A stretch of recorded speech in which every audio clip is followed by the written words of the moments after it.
Even without doing any activity, you can still manifest what you want if you organize these 4 dimensions in one direction and keep it unwavering in that direction for a certain period of time. Now he believes Shiva will do it for him and it will happen. So is Shiva going to come and build your house? No, I want you to understand, God will not lift his little finger for you. What has not happened till now on this planet can happen tomorrow. Human beings are capable of making it happen tomorrow.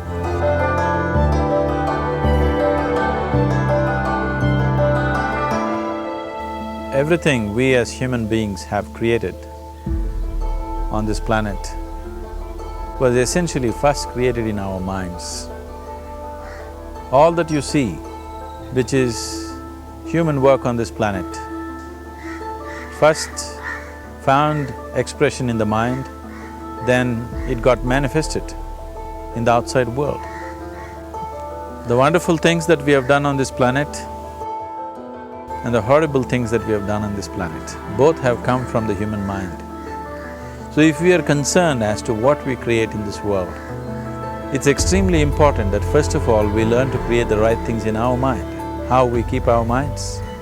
If we do not have the power to keep our minds the way we want it, what we create in the world is also going to be very accidental and haphazard.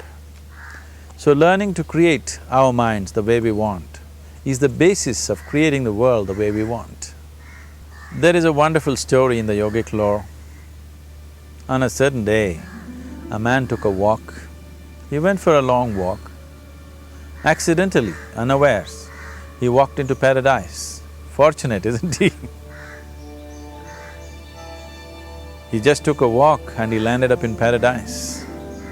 After this long walk, he felt little tired. So he thought, oh, I'm tired, I wish I could rest somewhere. He looked around, there was a nice tree, underneath which there was very cushiony grass. So it was inviting. He went and put his head down there and slept. After a few hours he woke up, well rested, and he thought, oh, I'm well rested, but I'm feeling hungry, I wish I had something to eat. And he thought about all the nice things that he ever wanted to eat in his life. And instantly, all those things appeared in front of him. You need to understand, there the service is like that. Hungry people don't ask questions.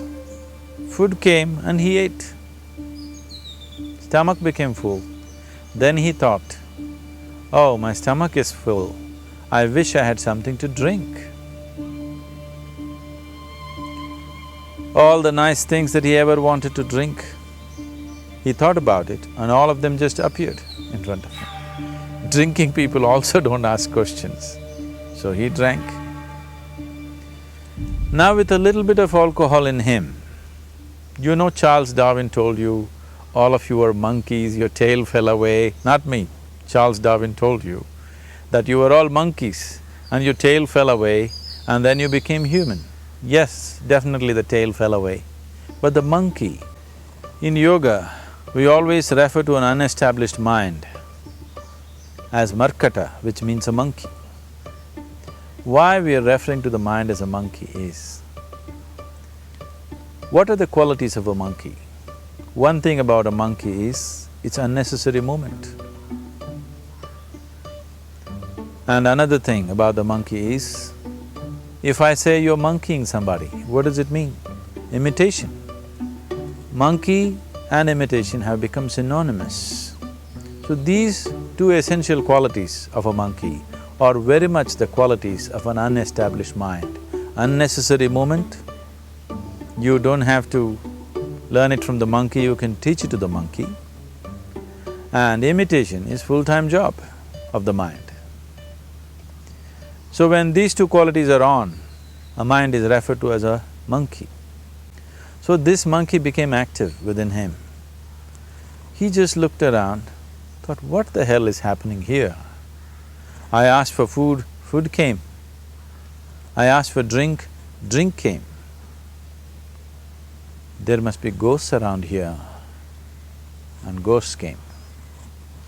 Oh, the ghosts have come, they're going to surround me and torture me, he thought. Immediately the ghosts surrounded him and started torturing him. Then he started screaming in pain and said, oh, they're going to kill me, and he died. Just now he said he's a fortunate being. The problem is he was sitting under a kalpa vriksha or a wishing tree.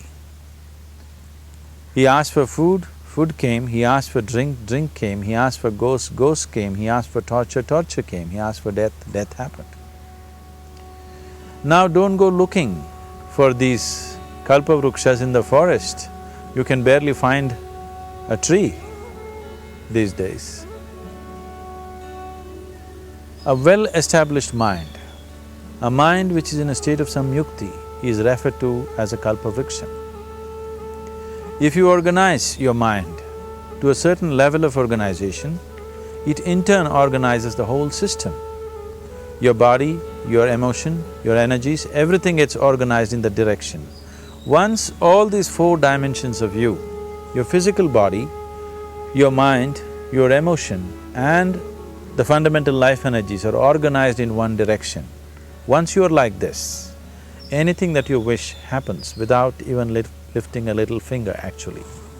It would help to assist it with activity, but even without doing any activity, you can still manifest what you want if you organize these four dimensions in one direction and keep it unwavering in that direction for a certain period of time.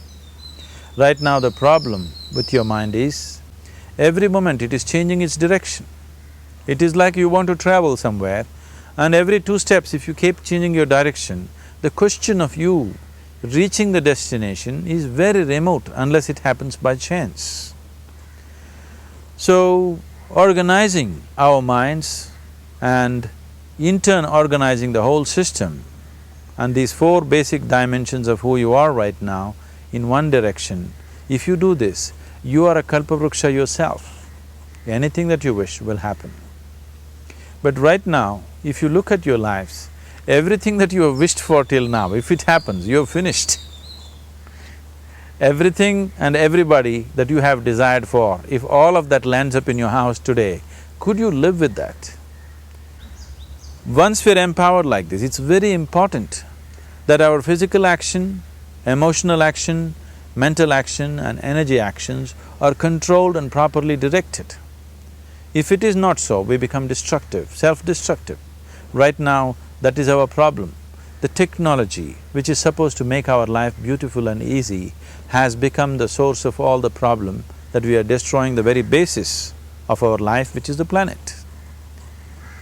So what should have been a boon, we are making a curse out of it. What has brought incredible levels of comfort and convenience to us in the last 100 years or so has also become a threat to our life simply because we are not conscious action, we are in a compulsive state of action. So organizing our minds fundamentally means moving from a compulsive state of activity to a conscious state of activity. You might have heard of people for whom they asked for something and beyond all expectations it came true for them. Generally this happens to people who are in faith. Now, let's say you want to build a house. If you start thinking, oh, I want to build a house, to build a house I need 50 lakhs, but I have only 50 rupees in my pocket, not possible, not possible, not possible. The moment you say not possible, you are also saying, I don't want it. So on one level, you're creating a desire that you want something, on another level, you're saying, I don't want it. So in this conflict, it may not happen.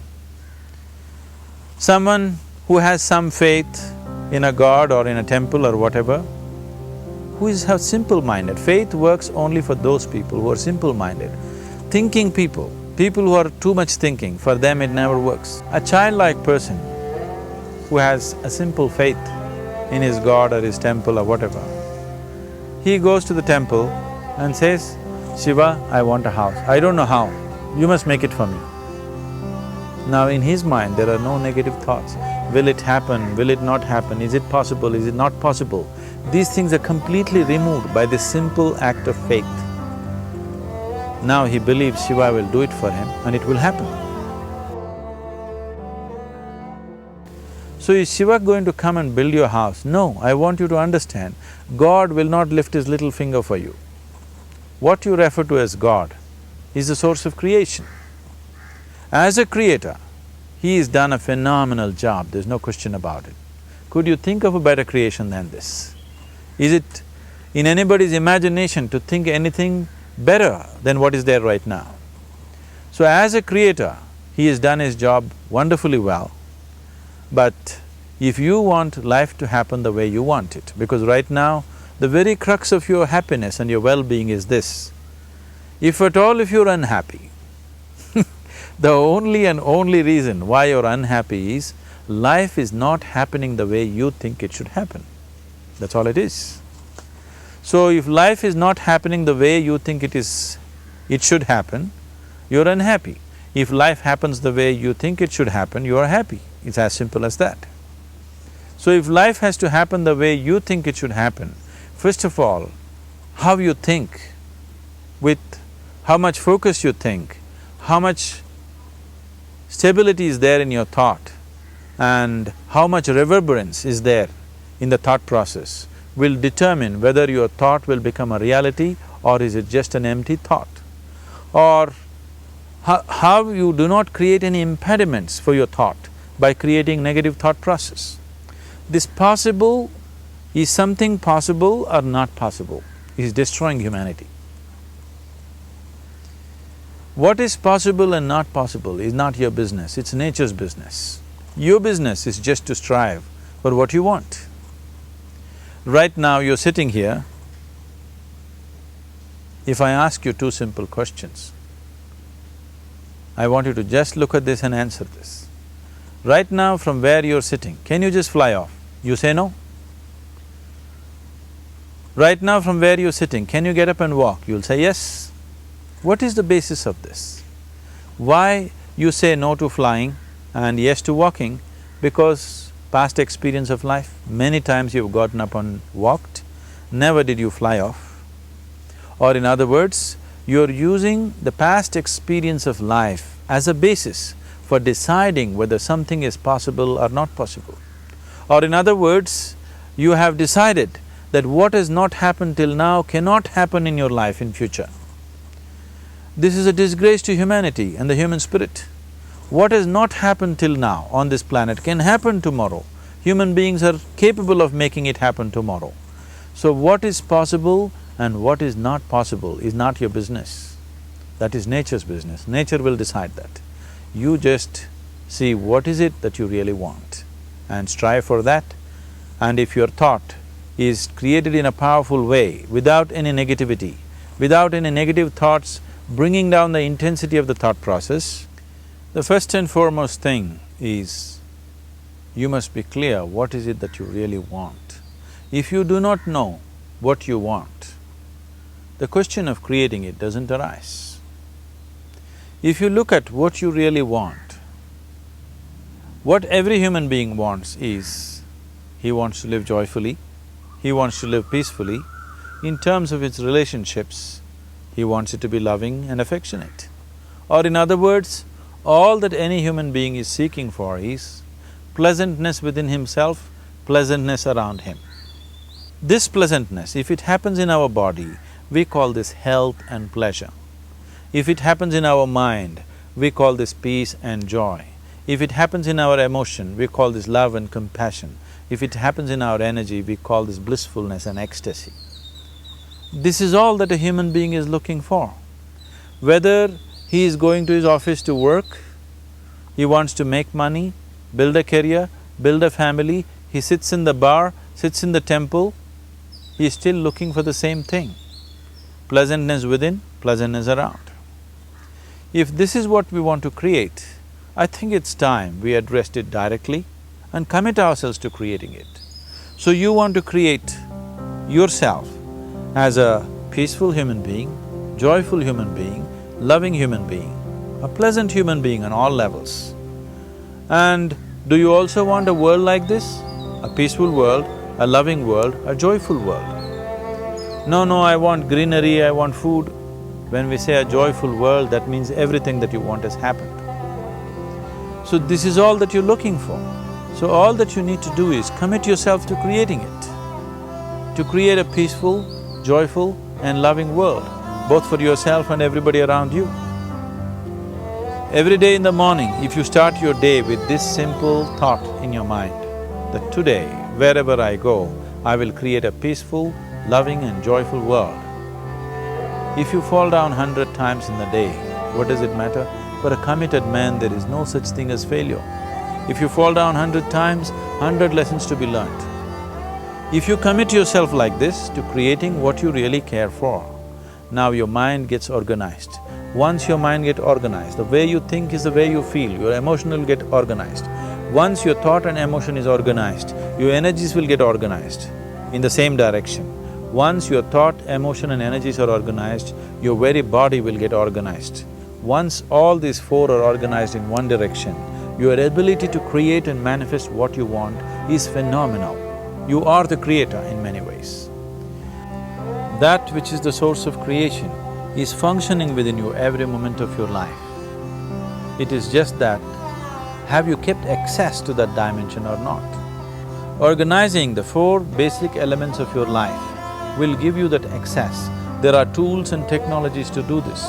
The whole science of yoga, the whole technology that we refer to as yoga is just about this, transforming yourself from being just a piece of creation to become a creator.